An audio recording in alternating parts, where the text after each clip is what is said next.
이번 코로나 팬데믹은 점차 가라앉는 듯이 보입니다. 그런데 요한계시록 우리 7 나팔의 재앙에서 배웠듯이 전염병은 하나님께서 허락하시는 재앙의 한 종류입니다.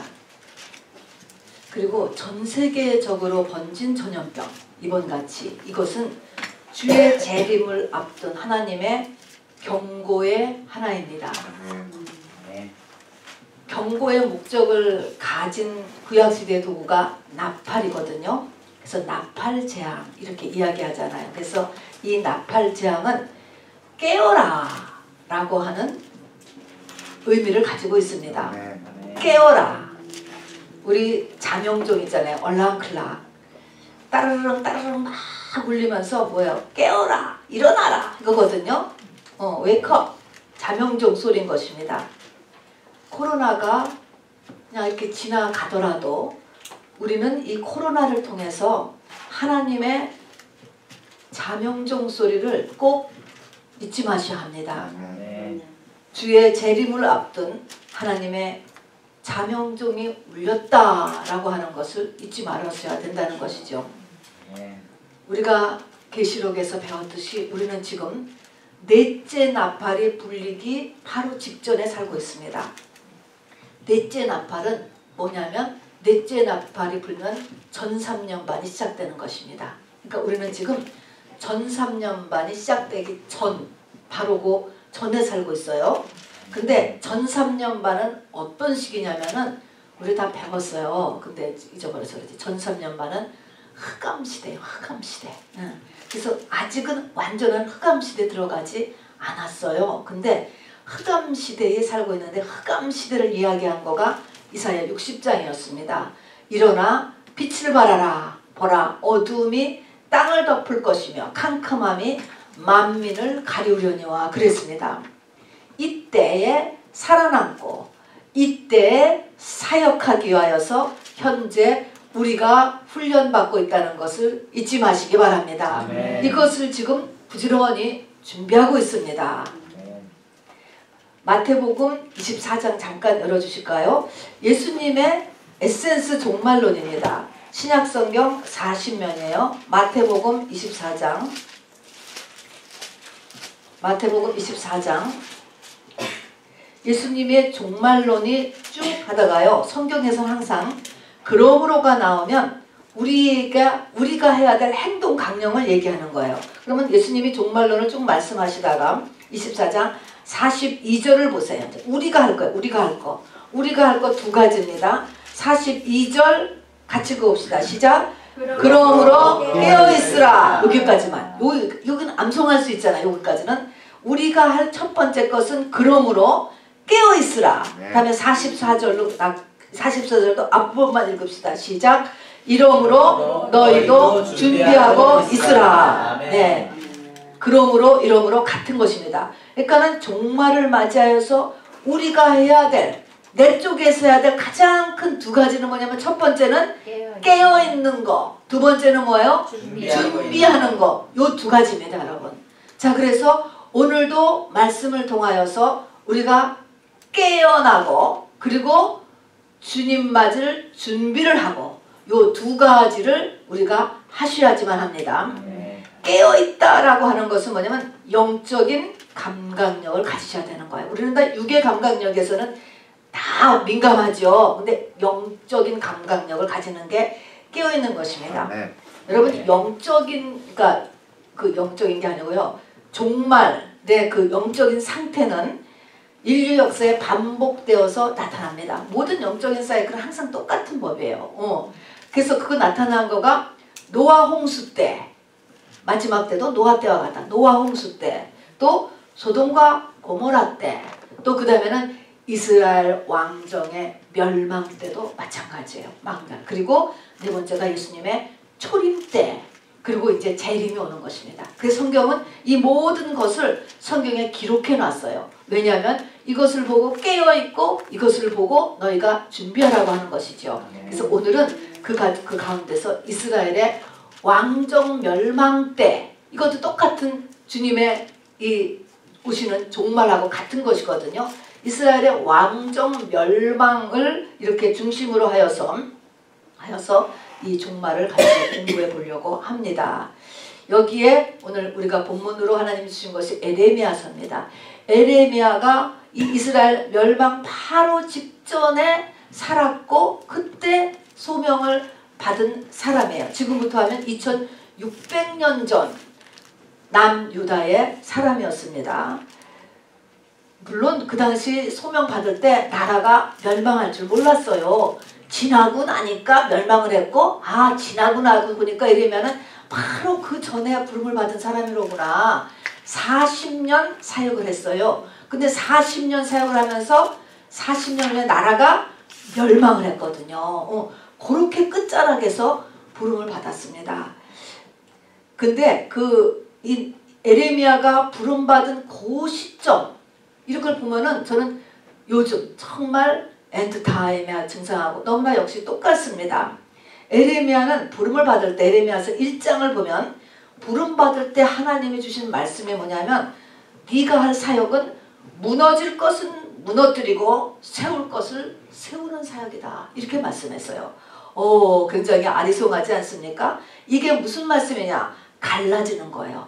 무너질 것은 다 무너뜨려버리고 세울 것은 확실하게 더 세우고 이렇게 하신다는 거예요. 이것이 결국은 종말서에 있는 다니엘서나 또 요한계시록하고 같습니다. 다니엘서 12장에서도 보면은 연단을 마지막 때는 다 환란이 온다니까요. 연단을 받되 스스로 정결케 되는 사람이 있고 깨닫지 못하는 사람으로 이렇게 갈라진다. 내버려 두라는 거예요.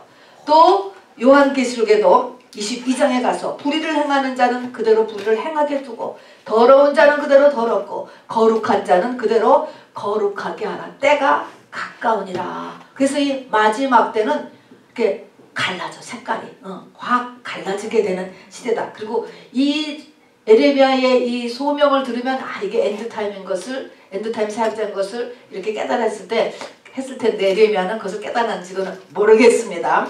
어찌하였든 간에 이제 에레미야가 사역을 시작했는데 에레미야의 메시지는 이렇게 사람을 갈른다 이렇게 얘기했는데 갈르게 하는 거에 대한 구체적으로 무슨 메시지를 주냐면 죄에 대한 지적과 그리고 회개의 촉구 이게 주 메시지예요. 여러분 좋아요? 좋지 않죠? 죄 지적하는 거예요. 죄. 그 다음에 회개에 촉구하는 거예요. 그런 메시지니까 우리가 기대할 만하잖아요. 어디 가서나 환영받지를 못했습니다. 또 그 말씀이 사람들에게 받아들여졌을까? 안 받아들여졌을까? 안 받아들여지는 거가 대부분이겠죠. 더군다나 마지막 때인데 사람들이 그를 대적했습니다. 대적했다는 것은 욕하고 비난하고 왕따시키는 거예요. 대적했습니다. 그리고 죽이려고까지 했습니다. 개인적으로는 하나님께서 에레미야 결혼도 하지 못하게 했습니다. 그리고 11년 동안이나 사람들 앞에 멍에를 지고 헤매기시라고요. 그런 게 보면은 이사야도 그런 걸 했죠. 소 멍에를 목에다가 걸고 돌아다녔습니다. 또 자기가 전심전력 성실하게 했어도 사람들에게 받아들여지지 않으니까 이거는 변화되는 사람이 없잖아요. 그러니까 열매가 없구나. 그것이 너무 괴로워서 정말 이게 그만해야 되겠다 라고 이렇게 마음을 먹으면 성경에 보니까 중심이 불붙는 것 같아서 견디지를 못했다는 것입니다. 이래서 다시 또 일을 하게 되고 메시지를 전하고 이렇게 했다는 것입니다. 그리고 40년을 그렇게 사역을 했는데 우리가 생각하는 열매가 있어서 사람들이 변화받거나 또 나라가 든든하게 서잡거나 그랬습니까? 그게 아니고 나라가 멸망을 했습니다. 그래서 에레미야는 자기 생전에 나라의 멸망을 본 사람이에요. 그래서 너무 가슴 아파서 쓴 게 에레미야 애가입니다. 그래서 에레미야서는 두 권으로 되어 있잖아요. 에레미야서가 있고 에레미야 애가가 있습니다. 그래서 그 생전에 애가 그 멸망을 보았어요. 어떻게 생각하면 정말 내가 그렇게 얘기했는데도 말을 안 듣더니 결국 이렇게 됐구나 그럴 것 같은데 하나님의 사람은 그게 아니에요. 너무나 마음이 아픈 거예요. 애가예요. 애가. 그래서 그렇게 하면서도 에레미야는 다니면서 하나님은 의로우시도다. 하나님은 의로우시다. 그러면서 망하는 백성들과 나라를 향해서 말했다는 것입니다. 페어하다 그런 뜻이라는 것입니다. 그것이. 자, 오늘 이제 메시지의 본론으로 들어갑니다. 오늘 보려고 하는 것은 마지막 때 특이한 현상 두 가지를 같이 나누기를 원합니다. 마지막 때의 에레미야서를 통해서 알려주는 아주 특이한 현상의 첫 번째는 뭐냐면 제사장, 선지자, 율법을 다루는 학자들이 총체적으로 다 타락한다는 것입니다. 이 땅에 기괴한 일이 있도다. 하나님은 이걸 이렇게 말씀하죠. 기괴하다는 거야. 기괴하다. 참으로 기괴한 일이 있도다. 이게 뭐냐면 이런 영적인 지도자들이 다 타락을 한다는 것입니다. 여러분도 스스로 우리가 하나님에 대해서 서야 되는 이유가 또 제가 20년 전에 신학교를 하도록 저는 하나님께서 분명히 지시했다라고 제가 깨달았습니다. 그렇게 해서 이렇게 신학교를 운영했던 것도 이런 이유였다고 저는 생각을 합니다. 이제는 목사라는 이름을 가지고 그것만 가지고 그대로 따라갈 수가 없어요. 또 교회라는 이름만 가지고 그대로 나를 맡길 수가 없는 시대에 우리가 점점 지금 들어가고 있어요. 이게 에레미야 시대인 거예요. 전부 타락했다는 거예요. 그래서 이제 오늘 나온 거가 우리 아까 읽은 막스에도 썼잖아요. 에레미야 4장에 보니까 4장의 말씀 있잖아요. 여호와의 말씀이니라. 그날에 왕과 지도자들은 낙심할 것이며 제사장들은 놀랄 것이며 선지자들은 깜짝 놀라리라. 이게 무슨 말이냐면 그날이라는 것은 뭐냐면 심판이 행해지는 날입니다. 심판날.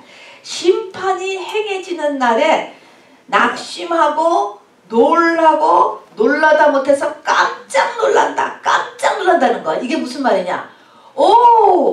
이렇게 될 줄을 몰랐다는 거예요. 이런 하나님인 줄을 몰랐다는 거예요. 이게 결과의 하나인 것입니다. 하나님에 대해서 잘못 알고 있었다는 것이죠. 그래서 영적 지도자들이 이렇게 다 그날에 심판을 행해지는 것을 보면서 놀라고 낙심하고 또 선지자들은 깜짝 놀라고 어쩌면 극단적 선택이라는 것을 할지도 모르겠어요. 너무 깜짝 놀랐으니까 표현이. 이렇게 되니까 영적 지도자들이 그러니 백성들은 안 그러겠어요? 다 이렇게 의외인 거예요. 하나님이 이런 하나님인 줄을 모르고 나에게 심판이 행해지는 줄을 몰랐던 거예요. 마찬가지가 되는 것입니다. 영적 지도자들, 그러니까 백성들도 다 그렇게 된다 이렇게 얘기했어요. 그렇게 됐다는 것이에요. 지금 이제 먼저 지나간 얘기를 우리는 지금 배우는 것입니다. 그리고 주님의 재림 때도 또 이런 사태가 일어나기 때문에 지금 우리는 이 전삼년반을 맞기 전에 완전한 흑암시대, 교회가 완전 타락 바로 직전에 우리는 서로 준비해야 되기 때문에 그렇습니다. 자, 그 다음에 에레미야서를 통해서 우리에게 알려주시는 것은요, 하나님의 심판의 징조예요. 징조. 심판은 어떻게 시작되는가 하는 것입니다. 여러분, 우리가 7가지 인을 배웠어요. 그죠? 7인의 재앙, 7나팔재앙, 7대접재앙 했잖아요. 근데 7인은 재앙의 종류라고 얘기했어요. 그럼에도 불구하고 7인의 재앙의 첫 번째 인이 뭔지 아세요, 여러분? 첫 번째 인이 혹시 생각나십니까? 미혹. 할렐루야. 미혹입니다, 여러분. 심판이 시행되기 전에 첫 번째로 다가오는 것이 미혹이라는 것이죠. 자, 그래서 사업하는데 미혹의 영이 역사하면 어떻게 되겠습니까? 사업을 망하는 쪽으로 끌고 가요. 그 사람이 망하는 것입니다. 신앙생활하는데 미혹이 역사예요. 그 미혹에 잡히면 이단에 빨려 들어가거나 믿음에서 떠나게 되는 것이죠. 이게 다 미혹이 역사되고 미혹에 잡히게 돼서 그런 것입니다. 여기 에레미야 4장 10절이 바로 그런 얘기예요. 내가 이르되 슬프도소이다 주 여호와여 주께서 진실로 이 백성과 예루살렘을 크게 속이셨나이다 그랬습니다. 너희에게 평강이 있으리라 하시더니 칼이 생명에 이르렀나이다. 이거는 지금 에레미야가 어떤 사정을 지금 이렇게 얘기한 거냐면 하나님께서 이 선지자들과 제사장들이 하는 말을 그들이 미혹돼서 거짓 말씀을 전하는 것을 하나님이 허락하셨다는 거죠. 하나님이 허락하셨으니까 선지자들이 저런 말씀을 했을 것이고, 또 백성들이 미혹되는 것도 하나님이 안 말리셨잖아요. 안 말리셨으니까 백성들이 미혹돼서 그 말을 또 그냥 듣고, 그래서 듣기로는 평강이 있다라고 이런 말을 들었는데 칼이 그 사람의 목숨에 이르렀다. 전쟁이 나서 지금 망해가지고 다 죽지 않았느냐. 이거를 하나님이 백성과 예루살렘을 크게 속이셨나이다. 이런 표현을 쓴 것입니다. 그러니까는 지금 다 미혹이 돼서 이 나라가 망한 것이다. 이런 표현인 거예요. 그러니까 에레미야서 4장 9절과 10절이 이렇게 대표적으로 이 상태를 이야기하는 구절이기 때문에 뽑았습니다. 그러니까 교계가 총체적으로 타락한다. 두 번째는 미혹이 역사하여서 심판에 이르게 된다 라고 하는 것을 이제 이렇게 이야기합니다.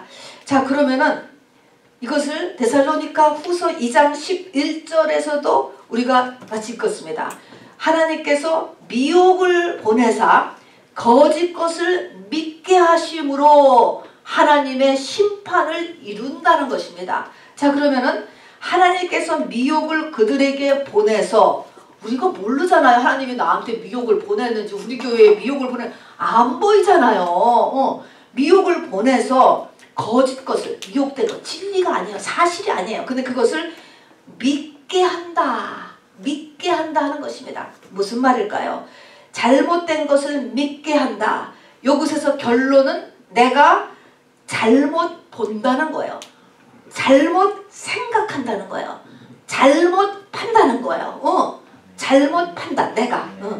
여기에서 우리가 공동체가 필요하고 서로 마음을 낮추고 쉐어하는 게 필요하고 깨어있는 게 필요한 거죠. 이게 보이냐고, 누가 미혹이라고 쓰고 오냐고, 그게 아니잖아요. 그러니까 그렇지만 잘못을, 거짓 것을 믿게 한다. 이 말은 우리가 다 알지만 이것이 우리 삶에 어떻게 적용되는가라고 하는 것은 자기 자신에 대해서 엄청나게 깨어있어야지 돼요.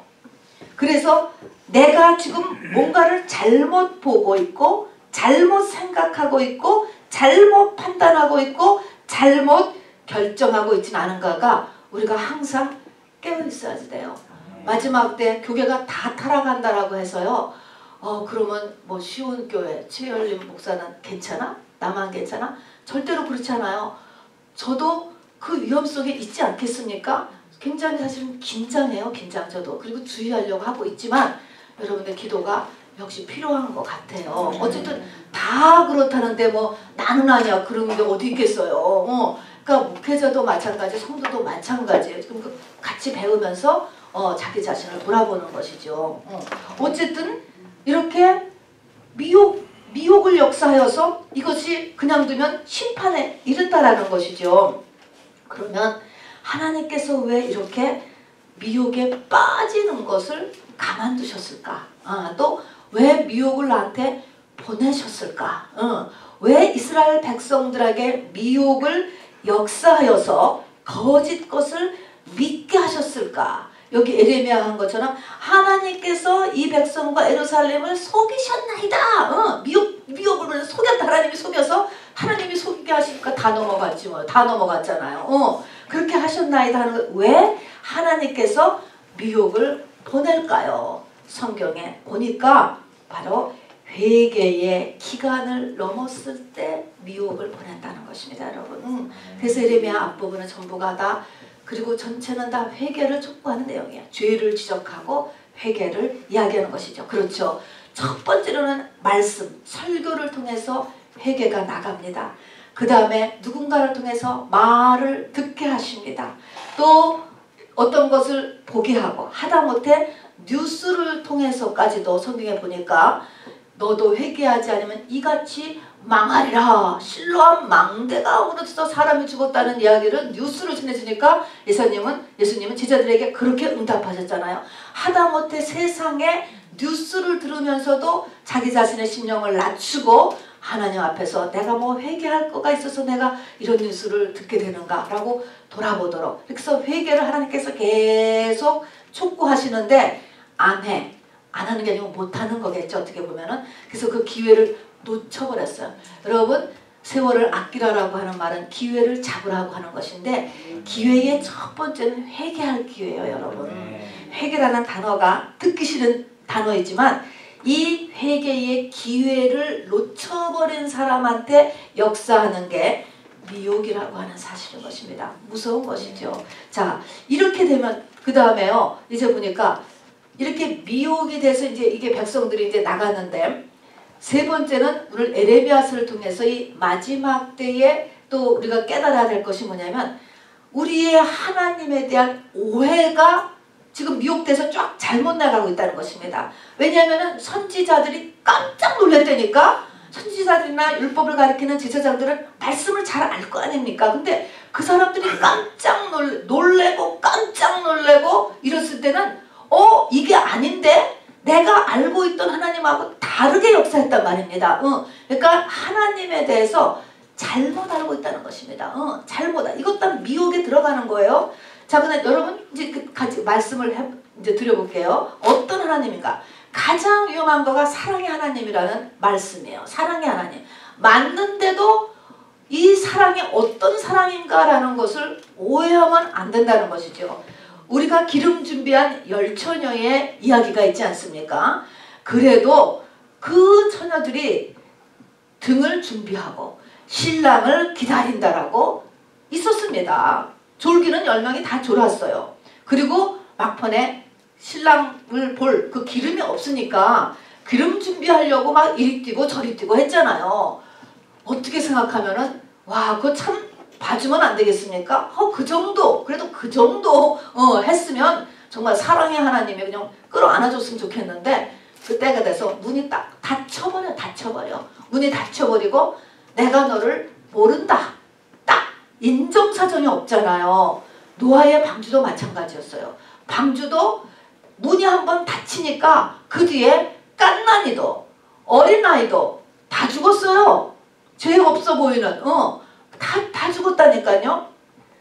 오늘 에레미야 15장에 가서 보면 이런 말씀이 있습니다. 15장 2절에 가면은 이제 물어봤어요. 제사장이나 선지자들인데 백성들이, 우리가 그러면 어떻게, 이제 심판이 완전히 임했어요. 우리가 어떻게 하면 됩니까? 그때 그들이 만일 내게 말하기를 우리가 어디로 나아가리요? 이렇게, 그러니까 어떻게 하면 될까요? 라고 말을 했을 때 너는 그들에게 이르기를 여호와께서 이와 같이 말씀하시니라. 에레미야 15장 2절입니다. 제가 읽겠습니다. 죽을 자는 죽음으로 나아가고 칼을 받을 자는 칼로 나아가고 기근을 당한 자는 기근으로 나아가고 포로될 자는 포로됨으로 나아갈지니라. 이렇게 하나님이 말씀하셨어요. 이거 뭐예요? 너무너무 살벌하지 않습니까? 정말 인정사정이 없어 보이죠? 근데 이게 하나님의 말씀이에요. 그래서 이렇게 됐어요. 그렇게 됐다니까요. 그래서 죽고 칼로 침을 당하고 기근을 겪고 포로로 다 바벨론에 잡혀가고 그렇게 됐어요. 그렇게 됐다니까요. 그러니까 깜짝 놀란 거예요. 아니, 사랑의 하나님이 이게 어떻게 된 거야? 한없이 돌아온 탕자를 맞아주듯이 그냥 제일 좋은 옷과 반지를 가지고서 한없이 나를 기다리셔야 되는데, 이 한없이 기다리신 하나님이 이게 어떻게 된 거야? 또 한없이 용서하신 하나님이 또 이거 어떻게 된 거야? 그래서 낙심하고 놀래고 깜짝 놀란다 라고 썼던 것이에요. 그러니까 하나님에 대해서 우리가 조금 더 깊게 알아야 돼요. 깊게. 믿음 생활에는요, 함정이 많아요. 넓은 길과 좁은 길이 있다고 그랬잖아요. 우리가 처음엔 다 넓은 길로 들어오게 돼요, 교회를. 그렇지만 좁은 길로 바꿔 타야 돼요. 우리가 알다시피 넓은 길은 멸망으로 끝이 난다고 그랬잖아요. 여기 이스라엘 민족들까지 다 죽고 포로로 잡혀갔다니까요. 좁은 길이 협착하지만 끝이 생명으로 인도한다고 그랬습니다. 그러니까 좁은 길로 바꿔 타야 돼요. 그래서 우리가 넓은 길을 들어간 다음에 좁은 길로 바꿔 타야 되는데, 넓은 길에서 이게 주저앉아 있는 게 큰 게 문제고, 이게 이게 이제 좀 함정이에요, 함정. 그러면 넓은 길에서 우리가 배운 게 뭡니까? 사랑의 하나님이라는 소리거든요. 사랑의 하나님에 대한 오해. 또 영접할 때 말입니다. 맨 처음 우리가 교회 들어올 때 보통 기도만 하면은 날 따라서 해보세요. 저도 하잖아요. 그렇게 시키고 또 하고 하면 아 이제부터 당신 하나님의 자녀입니다. 예수님의 신부입니다. 그리고 우리가 모두 다 천국 간다. 이제 구원받았다. 이런 말. 이제 의인입니다.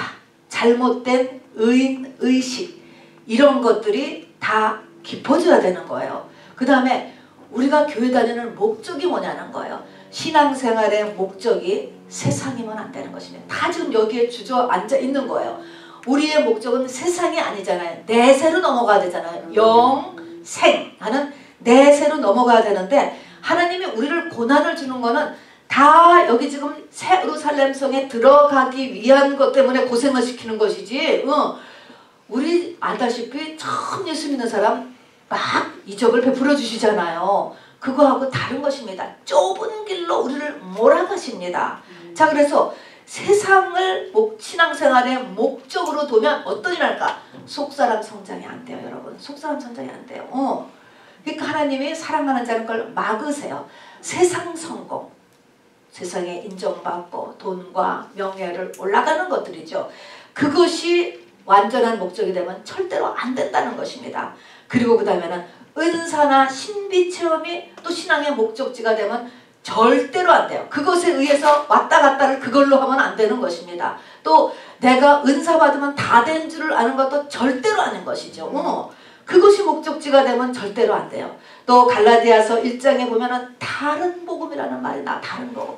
다른 복음. 복음은 복음인데 다른 복음이 뭐예요? 이 다른 복음을 전하는 자를 경계하라고 그랬습니다.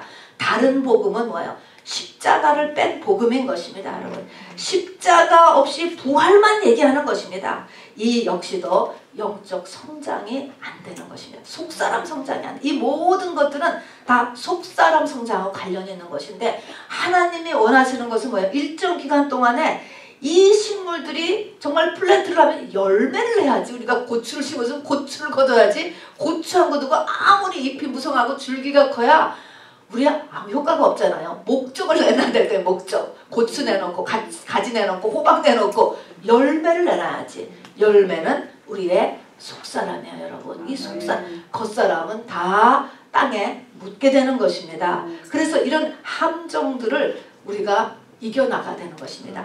그래서 이렇게 이런 것들을 안 하고 그냥 주저앉아 있게 되니까 이게 지금 이 모든 문제가 일어난 것입니다. 거짓 선지자들이 아주 다 타락했으니까 그러니까 이 거짓 선지자들이 다 완전히 차인 상태에서 에레미야가 부름을 받은 거예요. 그래서 한번 거짓 선지자들의 메시지, 당시의 메시지죠. 당시의 메시지는 어땠나는 것과 그러면 에레미야의 메시지는 어땠는가? 아까 얘기한 거지만 주로 하는 일은 죄를 지적하고 그리고 심판을 얘기하는 거였다고 했습니다. 나 조금 자세히 봐서 이 메시지가 어떻게 다른가라는 것을 같이 나눠보려고 합니다. 우선 거짓 선지자들, 거짓 선지자라고 붙이고 다니는 게 아니에요. 그냥 당시 제사장과 선지자들이었습니다. 그 멸망 전에 선지자들의 메시지는 크게 4가지를 볼 수 있는데요. 첫 번째는 뭐냐면 위로입니다. 두 번째는 축복이에요. 자, 위로와 축복 좋습니다, 여러분. 우리에게 다 필요한 거예요. 자, 위로의 내용, 축복의 내용 필요해요. 그 다음에는 이 선지자들과 제사장들이 가치를 두고 있는 것이 뭐냐면 바로 성전, 건물과 법궤였습니다. 여러분 이것이 무슨 뜻일까요? 외양이에요. 외양. 건물이 크다, 아름답다, 법궤, 전통, 인정 이런 것 뜻입니다. 그래서 이게 항상 멸망 직전에 이런 증상이 일어나요. 껍데기로 가는 것입니다. 그래서 예수님이 오실 때도 초림 때 오실 때도 헤롯이 성전을 아름답게 단장을 해줬어요. 40년이나 걸쳐서. 그래서 성전 미문이라고 했어요. Beautiful gate다. 그래서 제자들도 12제자들도 그것에 대해서 아주 프라우드 했죠. 아, 우리 성전이 얼마나 아름다운가. 성전 미문을 자랑하고 그것이 그들의 금지였습니다. 그래서 이스라엘도 마찬가지예요. 당시 이 왕정 멸망 때도 성전이, 우리에게는 저 크고 아름다운 성전이 있다. 저 속에는 법궤가 들어있다 라고 하는 것, 이것이 굉장한 가치로 대했습니다. 하나님은 외양이 아니고 그 사람의 마음 중심이에요. 너희가 겉을 깨끗이 하지 말고 속을 깨끗이 하라는 거예요. 겉이 번드르르한 거가 문제가 아니고, 말이 문제가 아니고 네 속이 어떠냐는 거예요. 속. 겉을 깨끗이 하지 말고 속을 깨끗이 하라고 바리새인 서기관들에게 고통을 주셨는데, 이렇게 겉에 외향적인 것에 가치를 두는 거가 당시의 추세였습니다. 자, 그래서 에레미야에게 말씀하시는 것은 뭐냐, 이게 사람들이 하나님의 전 하나님의 전 이렇게 하는 말을 믿지 말아라. 그리고 성전 문을 닫아버렸으면 좋겠다. 그래서 성전을 폭파시켜버렸어요. 바벨론에 의해서. 그리고 이 전쟁이 일어났을 때, 바벨론이 침공해 왔을 때 법궤가 그때 없어지고 지금까지 없어요. 법궤 못 찾았습니다. 그래서 법궤를 그때 잊어버렸습니다. 하나님이 없애버리신 거예요. 없애버리죠. 그것을 심볼로 삼으니까 겉이 아니라는 것이죠. 그래서 성전도 박살내고 법궤도 분실되고 했습니다. 그러니까는 그 당시에 이 가치관을 얘기하는 거죠. 네 번째의 당시의 이 영적 지도자들의 특징은 뭐냐면요. 에레미야 6장 14절에 보면 그들이 내 백성의 상처를 가볍게 여기면서 말하기를 평강하다 평강하다 하나 평강이 없도다 이렇게 얘기했어요. 이게 무슨 뜻일까? 백성의 상처를 가볍게 여기면서 평강하다라고 얘기했다는 거예요. 근데 사실은 평강이 없는 거라는 거예요. 이 말씀은 뭐냐면 이 영적인 리더들이 어떤 사람의 문제를 사실 그것이 얼마나 심각한 것인가 라는 것을 있는 그대로 얘기를 못 해주든지 안 해주든지 안 한다는 것입니다. 이것이 얼마나 뿌리가 깊은 것이고 얼마나 독을 너한테 내는 것이고 안 빠져나가는 것이고 그 영향력이 얼마나 크고 번져나가는 것인지를 말해주지는 않고 그냥 넘어간다는 거예요. 근데 요즘도 그렇지 않습니까? 왜냐하면 성도들이 그걸 싫어하잖아요. 자기 프라이버시가 그것이 공개된다고 생각을 한단 말이에요. 그리고 이렇게 가까이 들어오는 거를 싫어하잖아요. 그러다 보니까 목회자들도 점점 그런 능력이 떨어져. 영적인 세계에 그냥 없어지는 거야. 그냥 소셜, 그러니까 게더링 하는 정도로만 라이트하게 지나가는 걸로 바뀌어지지, 정말로 이 문제를 직시해서 그거를 해결해 주지를 않는다는 거예요. 그러니까 하나님이 보시기에 평강하다, 괜찮습니다, 뭐 이렇게 얘기하지만 평강이 없다. 그 문제 해결 안 됐다라는 거예요. 그대로 있다는, 귀신 그대로 있다라는 것입니다. 저주 그대로 있다라는 것입니다. 이런 상태가 마지막 때 상태인 것입니다. 자, 그래서 여기서 우리는 이것을 이제 넘어가도록 해야지요. 목회자나 여러분이나. 이것에 비해서 에레미야의 메시지는 축복과 아까는 위로가 아니었어요. 에레미야는 회개와 심판을 정했습니다. 심판은 뭐야? 너 벌 받는다. 이거예요, 심판. 회개와 심판을 정했고요. 에레미야는 세 번째는 특별히 우상을 너희가 제거하라. 우상을 제거하도록 몸부림을 치라는 것을 강조했습니다. 우상 때문에 무슨 일이 나느냐? 하나님의 늦은 비와 단비가 멈춘다는 것입니다, 여러분.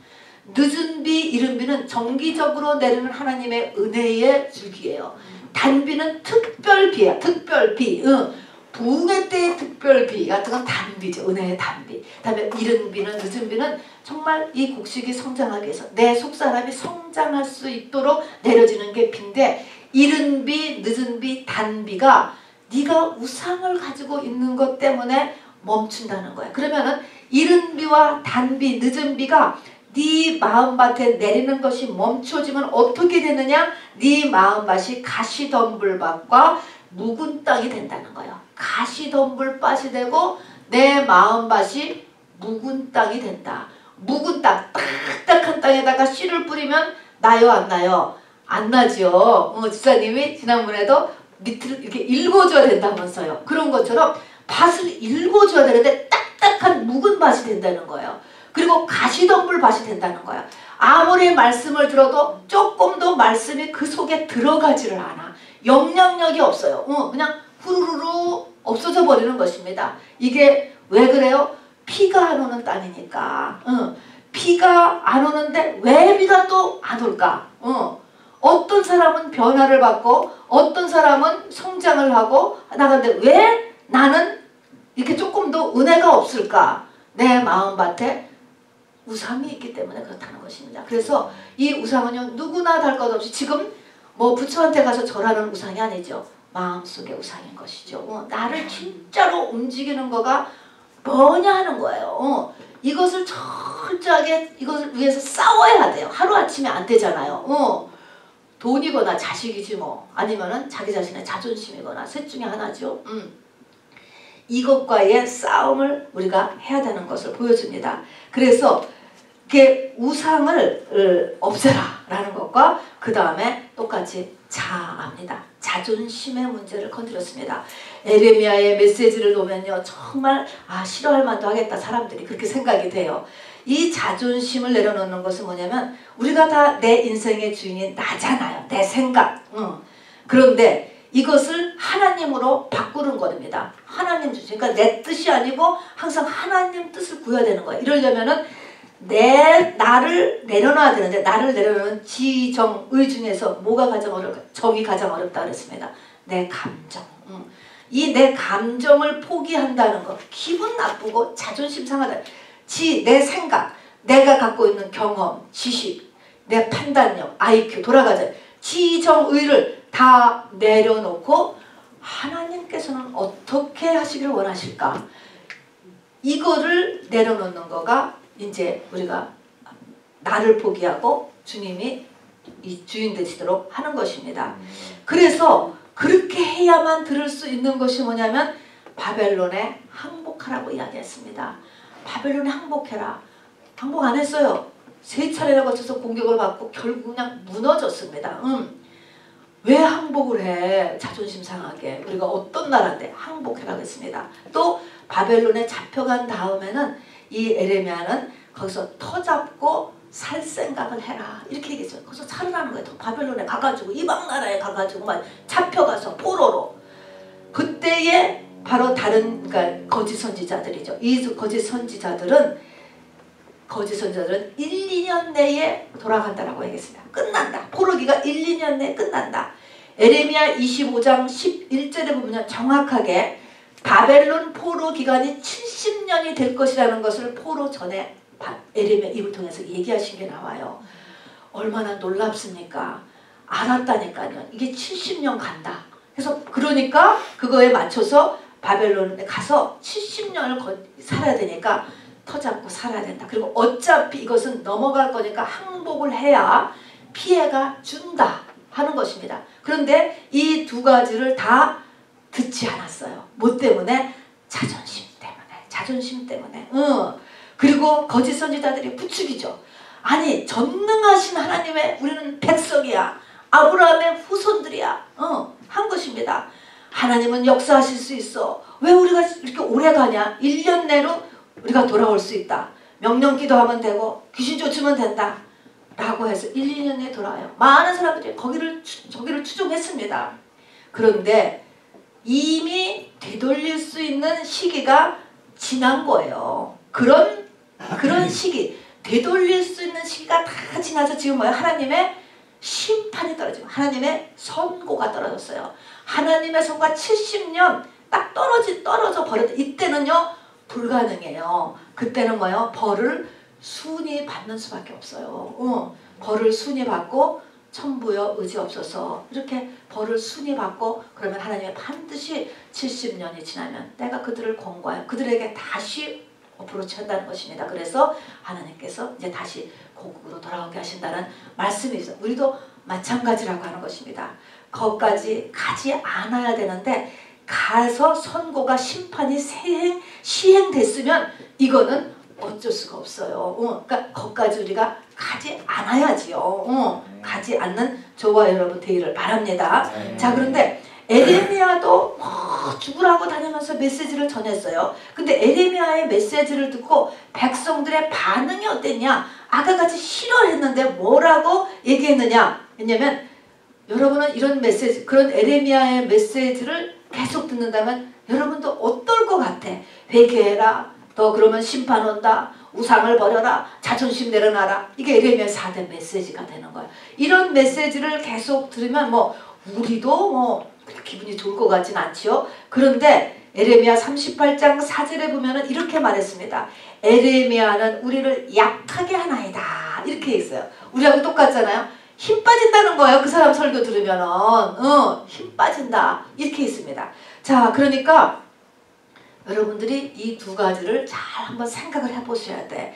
우리가 이제 점점 더 교계가 거의 다 타락하는 대로 들어가는데, 다 타락하는 대로 들어가는데, 하나님은 그때도 분명히 에레미야 같은 참종을 세우세요. 세는데 그 사람 말을 들으면 어떻게 해야 돼요?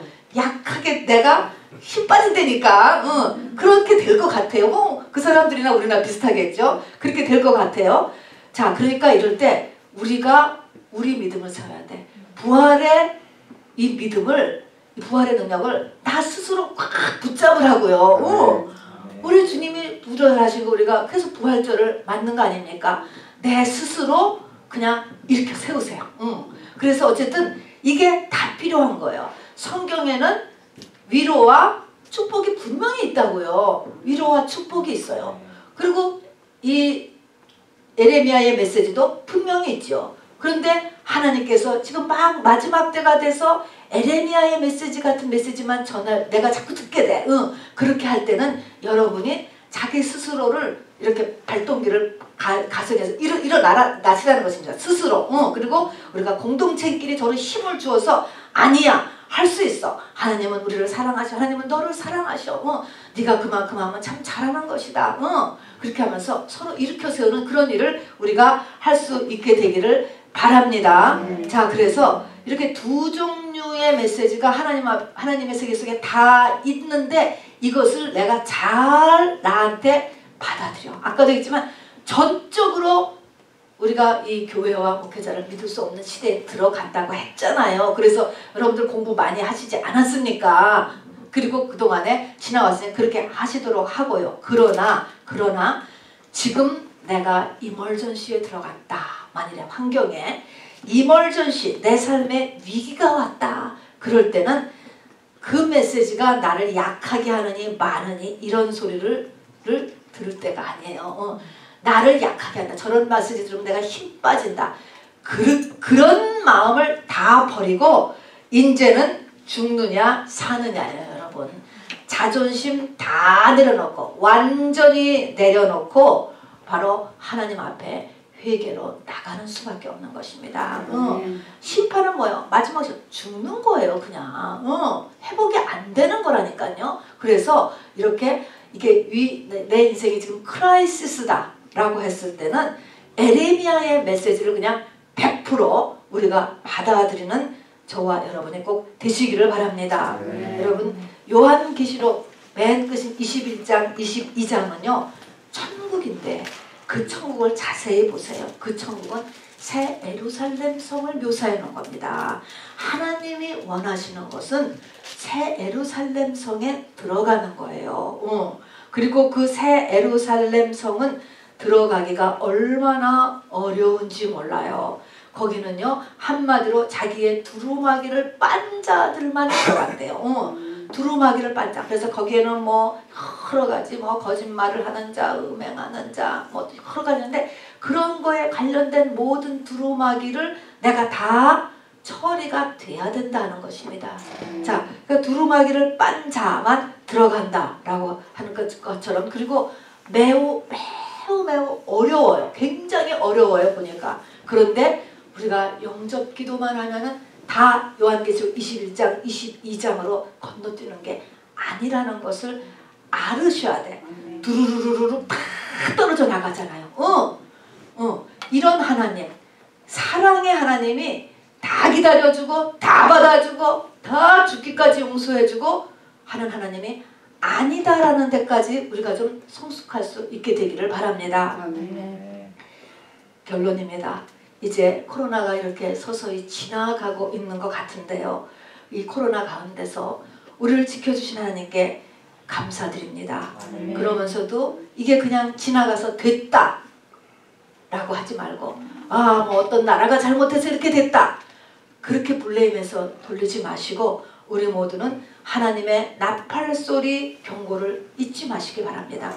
이게 코로나의 메시지가 이 주의 재림을 준비하는 팬데믹, 전세계적이라는 이 나팔소리 경고를 잊지 마시길 바랍니다. 주님 맞을 준비해야 되겠다.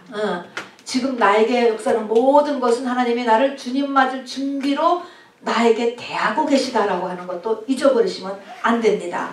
이번 주 목금토 3월 릴레이 금식이 있습니다. 여러분 한 끼 이상 그 금식하시면서 그냥 하나님 앞에 조금이라도 마음을 드리는 거예요. 우리가 고난주간 특별 새벽 기도를 하는 것도 주님은 그 생애를 다 들이셨고 그리고 십자가의 처참함에 돌아가셨지만 우리가 그거를 지금 그거에 조금이라도 동참하는 의미에서 아침에 힘든 시간 한번 일어나서 빼보는 것입니다. 마음 들이는 의미죠. 뭐 낮에 저녁 때 7, 8시에 우리가 말씀 전해도 되지만 그게 아니고 한번 고난 주간이기 때문에 마음을 들여보는 것입니다. 우리가 이 3일길 기도에도 마찬가지입니다. 한 끼 이상 금식하면서 이 마지막 때를 준비하는 저와 여러분 되어야 되겠습니다. 회개와 자아라 십자가의 못방을 이 두 가지를 우리가 초점을 맞추고 성령께 도움을 구하는 것입니다. 그리고 행여라도 저와 여러분은 앞으로 하나님을 믿으면서 낙심을 하는 일이 없어되었고 놀래거나 깜짝 놀래거나 하는 일이 없도록 하나님에 대한 지식이 충만하고 또 깨어있는 저와 여러분 되기를 주님의 이름으로 꼭 부탁을 드립니다. 우리 같이 잠시 우리 말씀을 생각하시면서 기도하고 찬양하겠습니다.